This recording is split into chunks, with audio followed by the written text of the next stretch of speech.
Nasa linya ng ating komunikasyon via Zoom.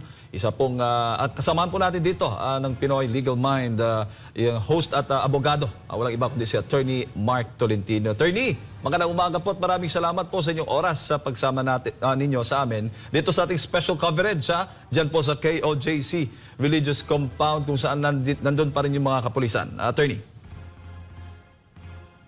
May buntag kasamang Jade and Admar at sa lahat po ng mga followers ng SMNI, lalo na mga brothers and sisters natin sa Kingdom of Jesus Christ. Attorney, unahin ko lang yung naging desisyon ng korte ng RTC Davao dito po nga sa petisyon writ of amparo ng na ipinasa o inihain ng KOJC laban nga dito sa mga kapulisan. Ano ho ba ang masasabi niyo muna dito sa naging desisyon? Explain mo natin, Jade, ano ba yung writ of amparo para maintindihan ng taong bayan. Ang writ of amparo, ang ibig sabihin doon is to protect. Ang court of law or the judiciary may right, may obligasyon, may power to issue writ to protect life, liberty, or security.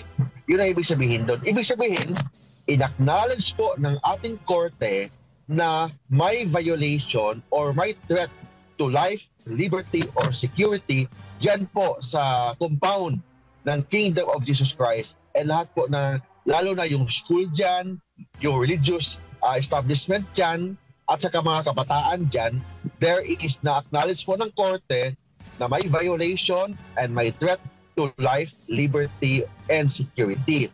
And if basahin mo yung order, nakalagay doon, ang order ng korte is to cease or cease.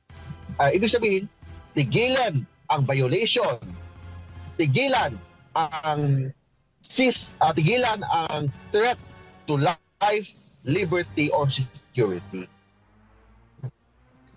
Oo, ang totoo yan, attorney. Yun nga, immediately pa, yung sinabi ng korte, immediately cease and desist from any act or omission. So yung presence nila dyan, there's still presence of violation. There's still threat to life, liberty, or security sa lahat po ng mga brothers and sisters natin ng Kingdom of Jesus Christ. Violation right yan sa liberty over properties, right to properties, yung religious freedom po natin dyan, yung freedom of press natin dyan kasi may SMNI naman dyan, yung may studio dyan ng SMNI. So, ibig sabihin, hindi po nila sinunod ang temporary protection order and pwede sila maging liable for contempt of court. Opo, yung religious freedom, dahil nga sacred place yan, banal na lugar, dyan po lahat nananalangin. Yan po ang itinuturing na parang mecca ng mga missionary workers ng KOJC, kung sa ating mga kapatid na Muslim, yan ang pinakasentro ng worship, Attorney Mark. Kaya labag talaga sa religious freedom at maging may paaralan din tayo dyan, yung Jose Maria College Foundation Incorporated apektado rin. So kung hindi sinusunod nila ang tinatawag na order ng korte, parang may constitutional crisis tayo ngayon. Ibig sabihin, wala na palang korte ngayon, wala nang batas, sila na lahat. Sila na ang batas, sila na nag-implement ng batas, sila pa ang nag-interpret ng batas. And there is already a constitutional crisis sa ginagawa nila ngayon sa hindi pagrespeto sa order ng korte. That's why I'm asking the PNP, the Secretary of the DILG, and of course, our President Bongbong Marcos, na sana respetuhin po sana ang order ng korte with respect to writ of amparo. Kasi ang amparo, ang ibig sabihin doon, may obligation po tayo, ang government natin, na protektahan ang taong bayan, lalo na ang Kingdom of Jesus Christ, kasi may violation yan or may threat to life, liberty, and security. And yung writ of amparo is actually part po yan ng international law. Nag-start po yan sa Amerika, sa Latin America, sa India. So, ibig sabihin doon, kailangan po na respetuhin na yung presence po lang nila dyan, there is already a threat to life, liberty, or security. Yes, they can implement the warrant of arrest, but hindi ganyang klase na pag-implement na kahit walang search warrant, nag-search sila sa lahat po ng mga lugar dyan na wala namang naka-indicate sa warrant of arrest or wala naman silang search warrant, dapat mag-apply muna sila ng search warrant bago nila halughugin yung lahat po ng lugar ng compound ng Kingdom of Jesus Christ. Yung presence po nila dyan is already a violation sa order ng court kasi there is already a threat or violation to life, liberty, or security ng lahat po ng mga members ng Kingdom of Jesus Christ. Oo. Attorney, yung patuloy nilang iginigiit at sinasabi ng kapulisan, itong bahagi ng order ng korte na alisin lang daw ng lahat ng all forms of barricades, barriers, or blockades at hindi daw sinasabi na pati yung mga pulis ay umalis. Common sense po yan, Jade, sentido common. Hindi naman sila mga bobo dyan, hindi nila maintindihan anong ibig sabihin ng writ of amparo. Writ of amparo, hindi dapat naka-indicate lahat dyan. Kung ang concept ng writ of amparo, to protect against violation, against threat. Wala pa nga violation, threat pa lang eh. Ibig sabihin ng threat, hindi pa na-violate. The mere threat is already a violation to the order of the writ of amparo. The mere fact na present sila dyan, may threat na to life, may threat na to liberty. Part of liberty is happiness. Part of liberty is peace of mind. Part of liberty is to enjoy the property. Part of liberty is religious freedom. Part yan. And of course, the security. The mere presence sa kanila dan, may trauma ng mga tao. Kung nandyan sila dyan, parang nakikita tayo ng demonyo. Nakita natin yung mga pulis dyan na may dalang batuta, may dalang baril, may dalang tear gas. Parang nakakita tayo ng demonyo sa sarili nating bahay. So that is already a threat to life, liberty, or security. Hindi kailangan na may violation, Jade.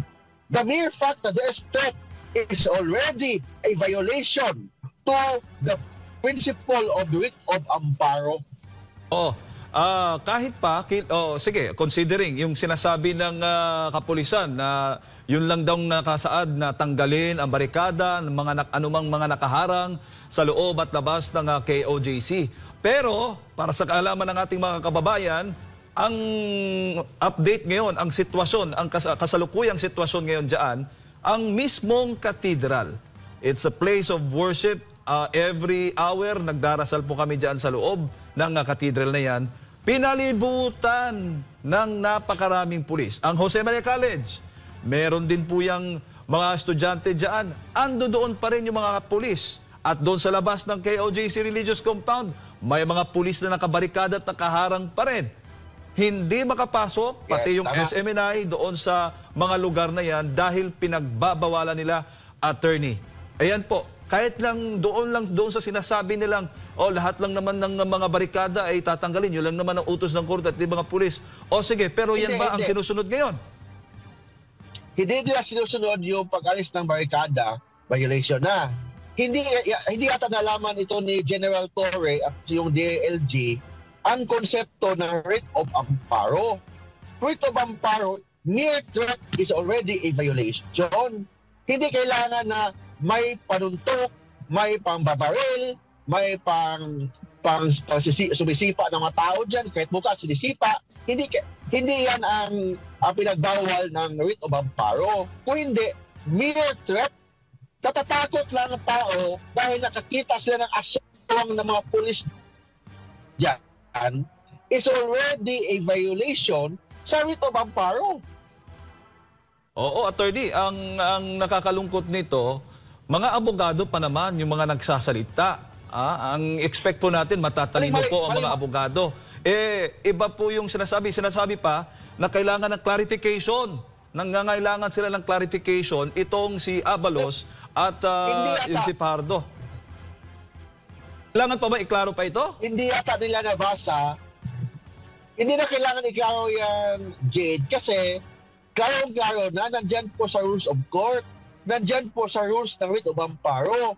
Ang prinsipyo ng writ of amparo, any person na may threat hindi kailangan na may violation. May threat sa buhay, life, buhay. May threat sa liberty. Yung happiness is part of human rights. Yung natutuwa ka, masaya ka, magdadasal, mag-Bible study, mag-aaral, is only part of liberty, lalo na ang security. Mere threat is already a violation to the principle of writ of amparo. Hindi kailangan naka-indicate dyan sa rules ng korte. Hindi kailangan naka-indicate dyan sa order ng korte. Basahin po dapat nila ang rules of court. Dapat basahin po nila ang rules ng writ of amparo na nakadasaan po doon that mere threat is already a violation na dapat protektahan ng ating gobyerno. Yun ang pagprotekta ng hudikatura sa mga private individuals, lalo na yung mga members ng Kingdom of Jesus Christ, lalo na yung mga estudyante dyan sa Jose Mari College, lalo na yung mga kabataan dyan, yung mga religious workers dyan, mga missionaries. The mere fact na natatakot sila is already a violation of the writ of amparo. Oo. Attorney, ang sinasabi pa, may order daw sila mula sa korte na arrest warrant. Iba naman po itong issue ng decision ng korte diyan sa Davao. Ano bang pagkakaiba nito, attorney, para malinawan sila? Nakikinig po sila ngayon diyan sa KOJC Religious Compound, mga pulis po natin. Ang meron sa kanila, Jade, is only an arrest warrant. Wala naman silang search warrant. Iba yung arrest warrant, iba yung search warrant. Ang search warrant, may obligasyon sila na maghalughog.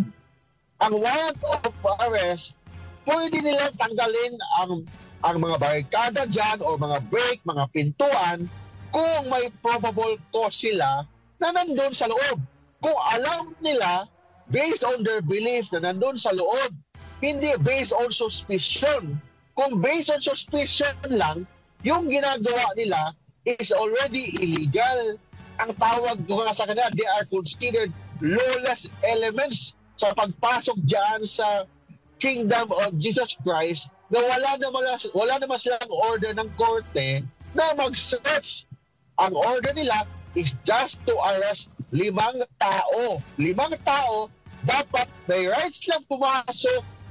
Dapat gibain dyan ng mga pintuan o mga gate kung may basihan sila na nandun sa loob. Hindi lang dapat sa haka-haka, hindi lang dapat sa based on suspicion, o hindi, dapat based on probable cause. Attorney, ang pinagbabasihan po nila, yung tibok ng puso, meron daw. Ibig sabihin, fishing expedition ang ginagawa nila. Para silang mga manghuhula. Hindi na sila mga pulis, kung hindi mga manghuhula na hinuhulaan nila saan doon. Kung may palaka ba, may daga ba, hindi nila alam kung sino puso yung hinahanap nila. Assuming may puso na tibok ng puso nilang narinig dyan. Kasi puro ang pagmamahal ang mga members ng Kingdom of Jesus Christ. So, normal talaga na may puso. Ang tanong dyan, yung puso dyan na tumitibok, kasing-kasing ba yan or heart ba yan? O puso ba yan sa mga akusado na pinagsasabi nila sa warrant of arrest? Hindi. May proof pa sila na yung pusong narinig nila kung may puso man yan?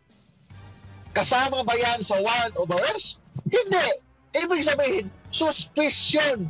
Nag-based lang sila sa suspicion. Hindi sila based on probable cause. Wala sila talagang basihan na maghalughog dyan, lalo na hindi sila sigurado na kung yung narinig nilang puso, baka sa kanila yan, baka sa daga yan, baka sa pusa yan, o baka sa kaninong tao. Hindi sila sigurado na yung pusong narinig nila kay Pastor Kibuloy o yung iba pang mga sinasabi nilang mga akusado. Oo, attorney, at yan din mismo ang sinabi at kinumpirma ng legal counsel ng KOJC, si Attorney Torion, na noong unang ginawa nilang paggamit ng tibok ng puso, natuklasan na puso pala ng daga. O, tama. So, kahit na puso ng tao yan, kailangan bago nila halughugin dyan, kailangan may basihan sila na yung narinig nilang puso yun ni Pastor Kibuloy. Yung ibang mga akusado, kung wala silang basihan, dapat wala silang karapatan na halughugin dyan, sirain yung yung eskwelahan, sirain yung simbahan, or yung mga bahay dyan sa Kingdom of Jesus Christ. Isa lang ang masasabi kong totoo, attorney, tungkol sa puso. Nasa puso po ng mga missionary workers si Pastor Apollo C. Quiboloy, kung gusto nilang hanapin. But anyways, So yung ginagawa nila, Jade, I consider it illegal, we consider it as unconstitutional, and they are considered lawless element sa pagpasok sa private place, sa religious sanctuary, and educational center sa Jose Marie College. Attorney, itong ginagawa ba nila ng kapulisan sa pangunguna ni Torre Marbil, dahil siya na mismo, kasi yung mga pulis dyan, hindi lang naman Region 11, nababalitaan natin, mula pa, hinugot mula sa iba't ibang rehiyon. Itong pagpigil at pagsuway nila, patuloy na pagsuway nila sa batas, may tuturong ba itong isang criminal case at mananagot lahat? Yes. Criminal yung ginagawa is already considered a crime. That's why yung lahat ng mga pulis na pumapasok dyan sa Kingdom of Jesus Christ, they are considered lawless element kasi parang ino-occupy nila, kinukuha nila yung private place. Hindi nila na-respeto ang private property ng Kingdom of Jesus Christ. They are all considered lawless element. Kung kaya nga na natin, pwede natin sila hulihin yung tinatawag na citizen's arrest. Kasi yung ginagawa nila is already considered a crime. Kasi yung ginagawa nila, violation ng trespassing law, violation ng freedom of press, freedom of religion, yung right to property, yung liberty to abode, yung dami sila violation, yung mga physical abuse na ginagawa nila, yung mga child abuse na ginagawa nila dyan, yung paninipa sa mga tao dyan, paggigipit, yung pagtitiyargas ng mga kababaihan dyan. So those are considered violation ng human rights. Kung enough na lang, they are considered lawless element and we have the right to exercise yung tinatawag na citizen's arrest. Opo, attorney, kung maaari lang talaga ang lumaban dahil yan naman talagang karapatan ng mga missionary workers kasi private property sila pumasok at illegal na yung ginagawa nila, invalid yung ginagawa nila, pwedeng labanan ng taga-KOJC. Ang problema, attorney, may mga armas ito mga pulis, kaya walang magawa, walang kalaban-laban po ang mga citizen dyan po sa KOJC. Kung 1,000 lang naman sila, 2,000, kung may 2 milyon tayo na tao dyan, they cannot, wala sila namang may puso naman yung mga pulis na yan, hindi naman nila patay yung mga tao dyan.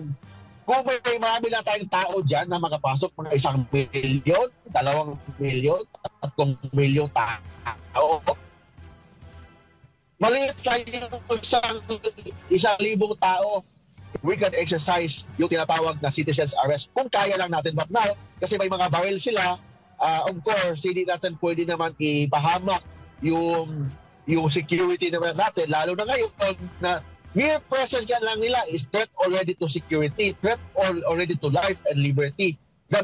Lalo na kaya kung magpaputok sila dyan, lalo na kaya kung gagamitin nila yung mga batuta nila, yung mga tear gas nila dyan, yung pagsisipa nila, panununtok nila ng mga kababaihan, mga walang awa na mga walang kalaban-laban ng mga missionary workers, those are already considered a violation sa yung writ of amparo. Yung protection order, nandyan yan. Yung protection order kasi dyan, temporary, or writ of amparo na din yan, temporary. Ibig sabihin doon, dapat pigilan na nila ang threat to life, liberty, or security. Threat ang sinasabi natin, hindi kailangan na may actual violation.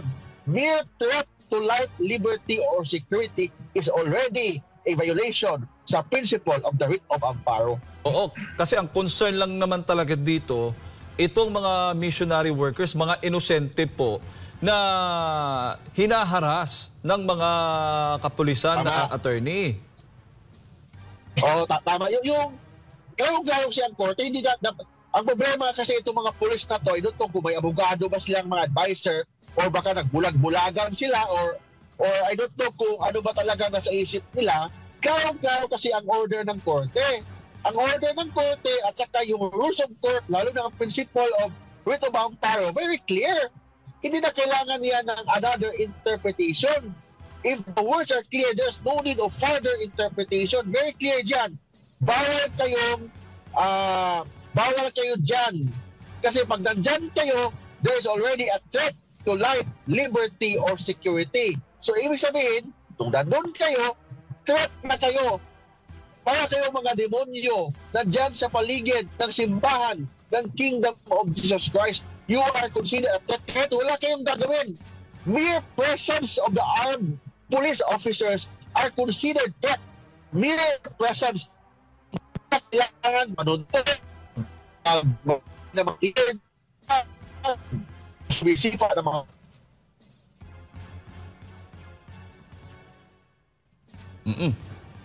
Ayan, attorney, nawala po kayo. Nawala po ang signal ni Attorney Mark Tolentino. So yan po maraming mga abogado po ang nagsasabi talagang labag sa batas. Malinaw naman kahit hindi mga abogado, nakikita po ng mga ordinaryong mamamayan kung papaano po sinusuway na mga nasa batas pa naman sila at hindi kinikilala itong utos mismo ng korte na mismo ito Korte na mismo ang nag-utos sa mga kapulisang umalis na diyan po sa KOJC Religious Compound. Pero hanggang ngayon ay patuloy pa rin, nagmamatigas pa rin. Siyempre, wala namang kalaban-laban yung mga taga-KOJC. Alam nga namang lahat yan ay ipangtutulak mo at ano pang gagawin mo, maggagawa ka ng karahasan. Hindi po kasi ganyan Mas lalo pong lalaki ang problema kasi may mga armas po ang mga kapulisan.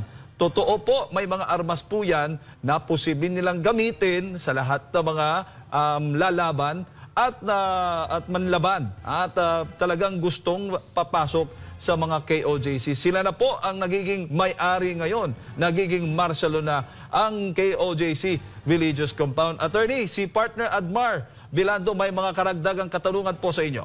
Attorney, mayong buntag. Doon po sa arrest warrant, dapat po ba malinaw doon yung mismong address? And kung gagamit ng elsewhere, hanggang saan yung ano doon? Yung elsewhere? Kasi kung kukunin natin yung logic na ginamit dito, Attorney, yung audio mo. Wala po kayo audio. Okay na? Okay. Yan. Okay. Ulitin lang. Idagdag ko lang, attorney. Idagdag ko lang, attorney. Kasi kung gagamitin yung logic sa elsewhere, kumbaga, tapos gagamitin din, kung gagamitin natin yung kanilang ginawa dito sa KOJC, na meron daw silang informant, meron daw silang heartbeat, kung gagamitin ito sa isang lugar at i-implement ito at papasok sila, kasi ito yung kanilang naging katibayan, kasi elsewhere daw Tapos, hindi na, kumbaga suspicion lang yung kanilang ginamit. Nakakabahala ito sa iba pang mga tao kasi pwede kong gamitin, may elsewhere ito. So, itong bahay mo, itong property mo, saklaw nito kasi elsewhere. Hanggang saan po yung limitasyon ng elsewhere, attorney? When you say elsewhere, public places. Public, for example, kumakain sa isang tindahan, nandun sa mall, nandun sa plaza, nandun sa isang daan. Yun ang elsewhere. But hindi kasama sa elsewhere ang private places. Because may tinatawag tayong right to private property. Yun yung tinatawag tayong right to privacy. Bago mo pasukin ang bahay, dapat sigurado ka na nandun sa loob. Dapat kumato ka muna, magpaalam ka muna, tapos kung ayaw, o hindi mo pilitin, but only dapat nakasisigurado ka na nandun sa loob. Nakita mo na pumasok sa loob, yun, pwede yun na elsewhere. Pero hindi lahat ng bahay halugugin. Ang elsewhere dapat public places lang or private places na may based on probable cause, alam mo na nandun sa loob. Kung based lang sa suspicion, hindi pwede gamitin ang word na elsewhere. Pero doon din po ba sa mismong arrest warrant, may lugar lang ba doon na specific? And yun lang ba yung possible na magiging target? Ang arrest warrant, ang pwede mong puntahan kung ano yung nakalagay na address, address ng akusado, pwede mong puntahan. Second, elsewhere, yung mga public places, kung makita mo na nandun, kumakain sa isang restaurant, nandun sa isang tinatawag na daan, naglalakad sa mall, pwede mo arestuhin kasi yun ang word na elsewhere. But hindi lahat ng bahay na based on your suspicion, nandun yung mga akusado, halughugin mo na ang bahay kasi may tinatawag tayo right to privacy. Nakalagay po sa ating saligang batas yan, right against unreasonable searches and seizure. Yung ginagawa ng mga kapulisan dyan sa loob ng Kingdom of Jesus Christ is already unreasonable searches and seizure na wala naman silang search warrant. Ang meron sa kanila, warrant of arrest ang meron sa kanila. But dapat, kahit may warrant of arrest, dapat respetuhin nila ang rule of law, ang human rights, right to privacy, right to private property ng lahat ng individual, lalo na ang right to religious freedom. And halimbawa, kung meron naman silang makuha dyan na hindi pa nga verified, kasi ang mga hinala natin ay may iba dyan planted, no? Meron din tayong footage. If ever lang po na meron silang makuha na tingin nila ay kumbaga may violation. Kumbaga hindi pwede. In fact, Jade, Admar. In fact, Admar, pag mag-search sila dyan, illegal nga yung ginagawa nila, sa legal nga, dapat may kasama na taong bahay. Ibig sabihin yung may-ari mismo ng bahay or ng private property, dapat kasama nila sa pag-search. Bakit nila pinagbawal silang samahan pag mag-search sila? Very clear ang batas. Dapat mga taong bahay sa loob, ibig sabihin, ari ng property, dapat kasama nila sa paghulughog. Second, dapat may kasama silang taga-barangay or may kasama silang media. Ang tanong, meron ba? Meron silang kasama, halimbawa, yung mga kuha natin mga footages, pero may some part dyan sa kanilang paghahalughog na talagang nilimitahan nila yung presensya, no, ng mga may-ari mismo. Bawal yan kasi bawal yan, Jade, kasi baka lagyan nila ng bomba dyan, sabihin nila na may bomba dyan, sabihin nila na may granada, sabihin nila na may mga shabu dyan, mga cocaine nakalagay dyan sa ilalim ng simbahan. So that is already very clear kasi ang nakalagay po sa ating rules of court na kailangan pag maghalughog, ang I'm talking if there's a search warrant, in this case, wala silang search warrant, ibig sabihin, unreasonable search and seizure yung ginagawa nila. Granting na mayroon silang search warrant, dapat may kasama silang taga-taong bahay. And or may kasama silang taga-barangay, or may kasama silang media na mag-witness sa lahat po ng ginagawa nila sa loob. Kailan po yung reasonable time? Kasi may nakasaad din naman dito sa arrest warrant na yung pag-implement nito, yung reasonable time. Hanggang kailan naman yung limitasyon na nung reasonable time na yun? Ngayon, may ilang taon na akong abogado, Jade. Ngayon lang ako nakakita na warrant of arrest na umabot na almost 1 week. And that is already illegal. That is already considered unconstitutional. Kasi reasonable time, maximum na yata, 4 hours lang eh. Maximum 4 hours or half day. Ba't hindi umabot ng isang linggong pagpunta dyan or dyan pa natutulog? Dyan pa tumatay o maihi na walang respeto sa may-ari ng bahay. Ang tanong dyan, hindi naman nila bahay yan. That is a private property and dapat respetuhin nila ang private property.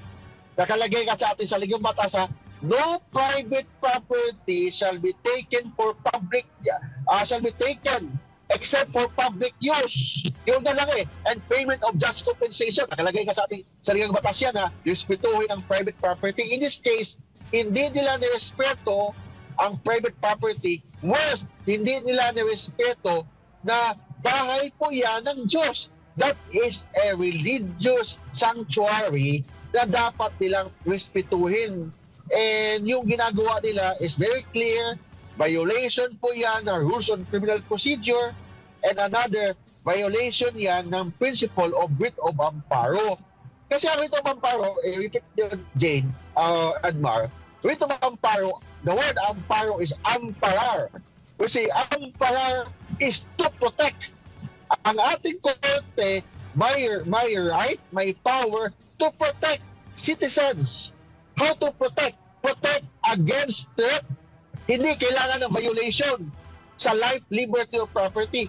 Mere threat, pwede nang protektahan ang mga members ng Kingdom of Jesus Christ. So, ibig sabihin, mere threat, mere presence ng mga kapulisan. Hindi nga nila kailangan maghalugog dyan eh. Mere presence is considered a threat na dapat pinagbawal yan ng protect